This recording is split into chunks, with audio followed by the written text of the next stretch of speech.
En Europe, les résultats des tests génétiques sont généralement disponibles de quelques semaines à quelques mois après le prélèvement, selon la technique et/ou le pays laboratoire considéré. Les résultats sont transmis par le biais d'une consultation génétique avec le généticien prescripteur. Dans le cas de Victor, le séquençage de l'exome a révélé une variation dans le gène CDK13, qui a déjà été publié dans la littérature comme étant pathogène. Cela peut expliquer les symptômes de Victor et permet de rassurer sa mère en matière de conseil génétique, car il s'agit en général de néomutations.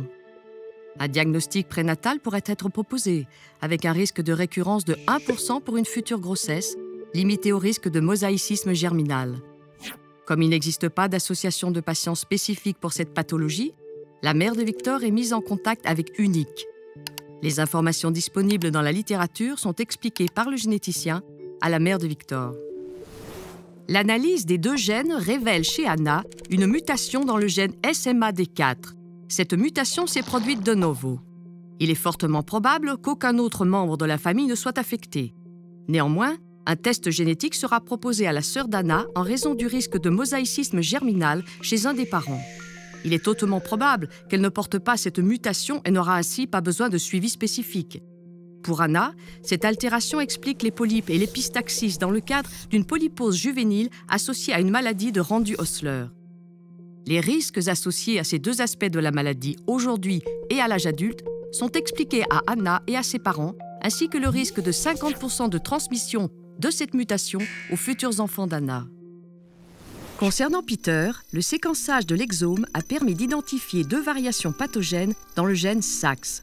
Les mutations de ce gène sont associées au syndrome ARSAX, ataxie spastique autosomique récessive de Charlevoix-Saguenay, un trouble transmis sur un mode autosomique récessif, responsable de l'ataxie spastique, ce qui est très cohérent avec le phénotype de Peter. Pour valider le diagnostic, Peter est réexaminé pour rechercher les signes habituellement présents dans l'ARSAX, une approche appelée phénotypage inverse, allant des résultats génétiques aux signes présentés par le patient. Un examen ophtalmologique avec fond d'œil est réalisé, ce qui révèle des fibres rétiniennes hypermyélinisées, un signe extrêmement évocateur de l'ARSAX. Ceci permet de valider le diagnostic. Peter s'interroge sur le risque de transmission de la maladie à sa descendance.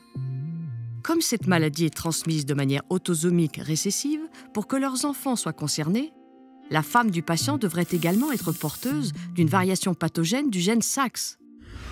La femme de Peter est originaire du Québec, une région à forte prévalence de la maladie. Un dépistage génétique peut donc lui être proposé. Si elle est porteuse d'une variation pathogène dans le gène SAX comme Peter, un diagnostic prénatal pourra leur être proposé en début de grossesse.